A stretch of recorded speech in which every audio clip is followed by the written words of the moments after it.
What's the meaning of corrosion?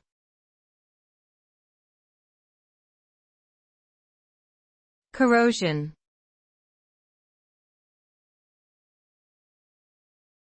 Corrosion.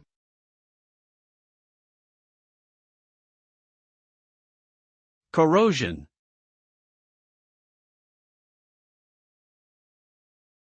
Corrosion.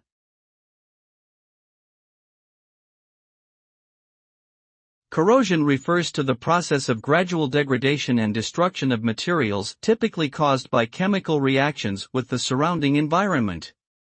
The result of corrosion often manifests in the form of discoloration, rough or pitted surfaces, weakened structural integrity, and even complete failure of the material. Corrosion can occur on a variety of materials including metals, plastics, and even organic materials like wood. The effects of corrosion can be detrimental and costly, leading to decreased efficiency, safety hazards, and the need for repairs or replacement of affected components.